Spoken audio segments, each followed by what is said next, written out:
श्यामपुर पहाड़ों की तलहटी में बसा हुआ एक बहुत ही प्यारा गांव था। लोग दूर दूर से वहां घूमने आते थे। उसी गांव के पास एक घना जंगल था और उस जंगल में एक हवेली थी। वो हवेली बहुत ही पुरानी और सुंदर थी। रोज रात को उस हवेली में से किसी लड़की के हंसने की आवाज आती थी। इस वजह से गांव वाले उस हवेली से इतना घबराते थे कि रात में उस हवेली के पास से भी नहीं गुजरते थे। चंदू नाम का एक गांव वाला वहां से गुजर रहा होता है। चंदू जैसे ही हवेली के गेट के पास पहुंचता है, एक जोर से हवा का ठंडा झोंका आता है। चंदू खुश हो जाता है। अरे वाह, कितनी ठंडी हवा का झोंका है। भरी गर्मी में सर्दी का एहसास करवा दिया, मजा आ गया। लेकिन उसी समय चंदू को याद आता है ये गर्मी के दिन है और कहीं भी ठंडी हवा का मतलब नहीं बनता।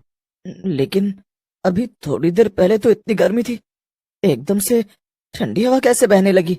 उसी समय एक लड़की की परछाई दिखाई देती है। परछाई में से आवाज आती है जो चंदू को बुला रही होती है। परछाई की आवाज सुनकर चंदू घबरा जाता है और वहां से भागने लगता है। अरे भाग रे, इतनी रात को घने जंगल में कौन है जो मुझे मेरे नाम से पुकार रहा है? लगता है ये वही चुड़ैल लड़की है। चंदू भागने लगता है, लेकिन काफी देर तक भागने के बाद भी वो उसी जगह पर खड़ा रहता है। अरे मोरी मैया, मैं तो अभी भी उसी जगह पर ही हूँ। ये कैसा जादू है? भगवान बस इस बार बचा ले। मैं जिंदगी में कभी रात में नहीं निकलूंगा। लेकिन चंदू इतना डर जाता है कि वहीं पर बेहोश हो जाता है।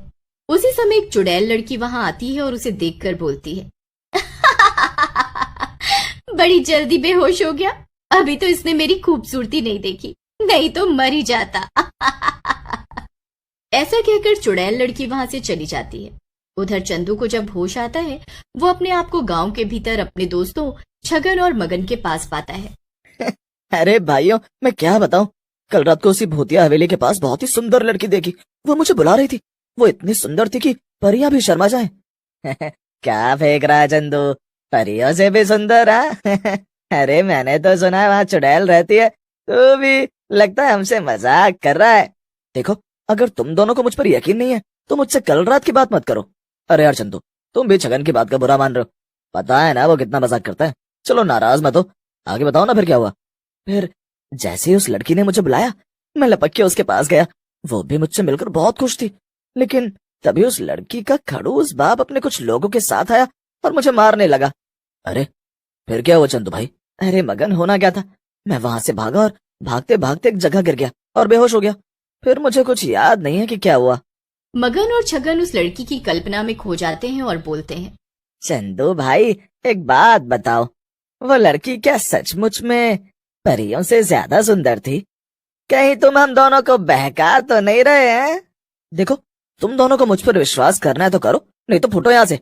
चंदू को गुस्से में देख मगन और छगन वहां से खिसक लेते हैं, लेकिन दोनों का दिमाग उसी जंगल वाली लड़की की तरफ होता है।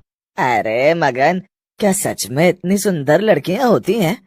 और अगर होती भी हैं तो इस बंदर सी शक्ल वाले चंदू को अपने पास क्यों बुलाएगी?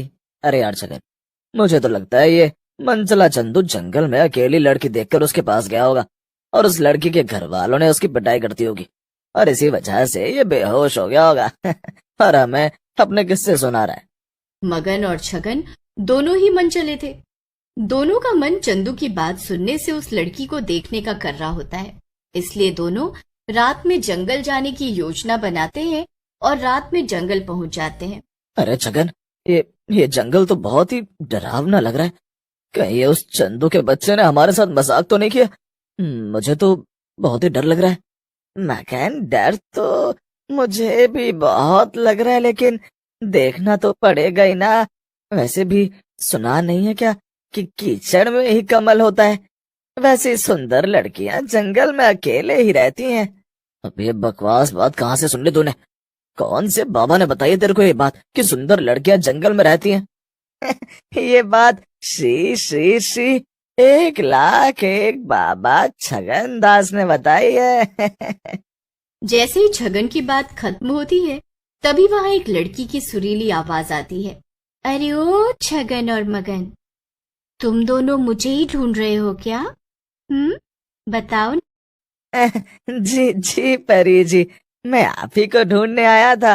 और ये मेरा दोस्त है मगन। हम दोनों आपको ही ढूंढ रहे हैं। छगन की बात सुनकर लड़की की आवाज फिर से आती है। बहुत ही मन चले हो तुम दोनों के साथ खूब पटेगी।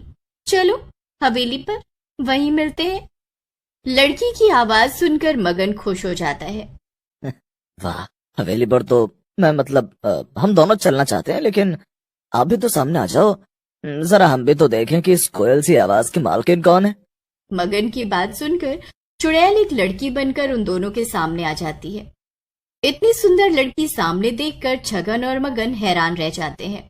अरे मगन, वो चिंदी चोर चंदू तो सही कह रहा था। ये तो सचमुच परियों से भी ज्यादा सुंदर है। अगर ये फिल्मों में आ जाए तो सारी हीरोइनें बॉलीवुड से भाग जाएंगी।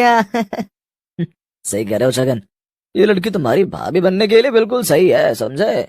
मगन और छगन को अपने को यूं घूरता देख लड़की बोलती है। क्या हुआ तुम दोनों को? क्या मैं सुंदर नहीं हूँ? और अगर तुम दोनों को नहीं चलना तो तुम दोनों वापस जा सकते हो। लड़की की बात सुनकर मगन और छगन दोनों घबरा जाते हैं और बोलते हैं, अरे नहीं नहीं, हम दोनों तुम्हारे साथ चलेंगे। वो हमारे पूरे गांव में तुमसे गोरी लड़की नहीं है कोई, इसीलिए हम थोड़ा सोच में पड़ गए। चलो चलो। लड़की छगन के गालों में हाथ फेरते हुए बोलती है, तुम दोनों बहुत ही मजाकिया हो। तुम दोनों के साथ बातें करने में मजा आएगा। फिर छगन और मगन लड़की के साथ साथ हवेली की ओर चले जाते हैं। दोनों जैसे ही हवेली के अंदर घुसते हैं, हवेली का दरवाजा अपने आप बंद हो जाता है। ये देखकर मगन घबरा जाता है और बोलता है, ये दरवाजा अपने आप क्यों बंद हो गया? क्या चक्कर है ये? कौन हो तुम? मगन की बात सुनकर लड़की की गर्दन छगन और मगन की तरफ घूम जाती है और वो एक चुड़ैल के रूप में आ जाती है। मैं वही हूँ जिससे मिलने के लिए तुम दोनों मरे जा रहे थे। अब सामने आ गई हूँ तो घबरा रहे हो। चुड़ैल को देखकर छगन और मगन की हालत डर के मारे खराब हो जाती है। दोनों हवेली से भागने की कोशिश करते हैं, लेकिन हवेली का दरवाजा बंद होने की वजह से भाग नहीं पाते। कहाँ भाग रहे हो मेरे जमुरो? तुम दोनों यहाँ आ तो गए हो, लेकिन जाओगे मेरी मर्जी से ही। चुड़ैल उन दोनों को बांध देती है और बोलती है, तुम दोनों अब मेरा शिकार हो। अगली अमावस्या पर तुम दोनों की बलि देकर तुम दोनों का नरम नरम मांस खाऊंगी। फिर चुड़ैल वहां से चली जाती है। चुड़ैल के जाने के बाद मगन और छगन आपस में बातें करने लगते हैं। ये सब उस चंदू चोर का किया धरा है। एक बार मुझे मिल जाए, मैं उसका गला दबा दूंगा, छोड़ूंगा नहीं मैं उसे।